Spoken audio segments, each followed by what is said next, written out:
All right. Hello. Good morning. It is another fantastic day here in San Juan, Puerto Rico. I have to admit, though, it just had a little bit of a rain, nice little 5-minute downpour. So everything is wet and fresh. But then the clouds are gone. The sky is breaking up into blueness. And I think it's going to turn into a beautiful day. We had a lot of rain yesterday. So, I'm sitting out here having my morning routine. I'm practicing what I preach, spending a few moments in gratitude, looking at my day, thinking about the future, considering what happened yesterday in order to plan for tomorrow. And here's the thing, once you've got a plan or once you've got that direction figured out, it really is about just sort of staying on course. And you just got to kind of check, am I on course? Yeah, I'm good. Carry on. And that piece of that is really happy to figure it out. Feel good about what I'm doing, what I actually do. And how I do it is up to me. And my opinion about it is always up to me.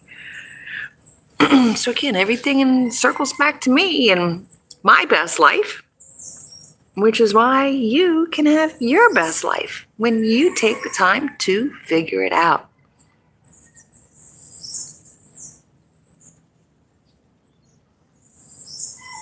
So yeah, you know the drill. Reach out, subscribe, say, hey, what's going on? Yo, Kirsten. Good morning. Hello.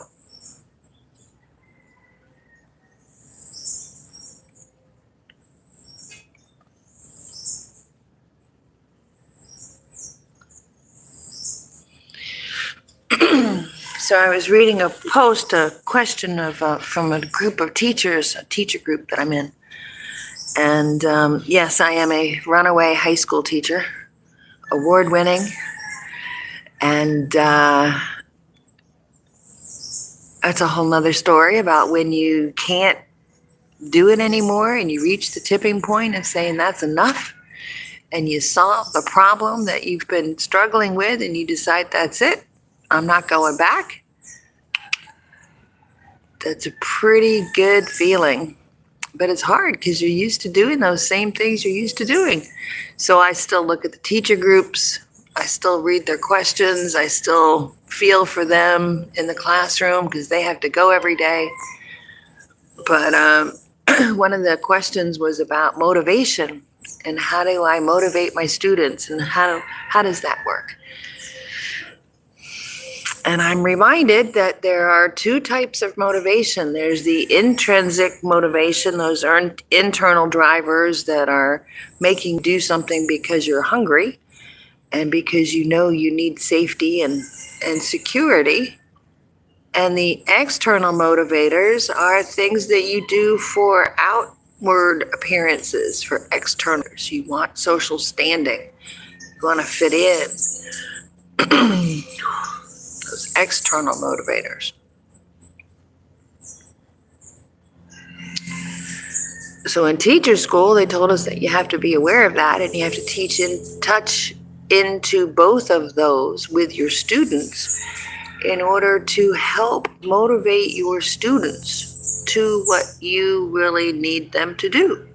So it's a little psychology to get behind it because the teacher is supposed to figure it out for their students.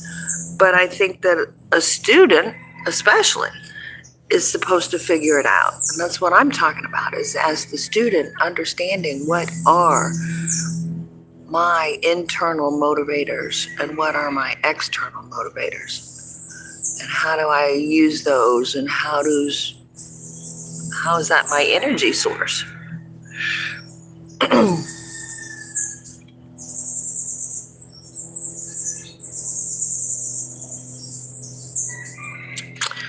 And so that gets me thinking about that delicate balance again between the individual who is able to fend for themselves, take care of themselves, be independent, all those internal motivators, and yet still have that external need for validation, for social belonging, for connection, because humans don't just operate on our own. We have to interact.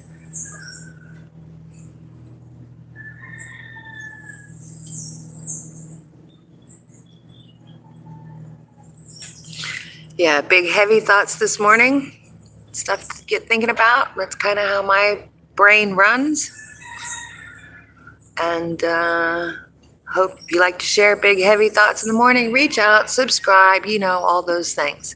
So go have an awesome day. If you want help figuring things out, let me know. I have a framework to help you solve your problems, because I love to solve problems. And that's where I'm heading. So out and about, let's go. Have an awesome day.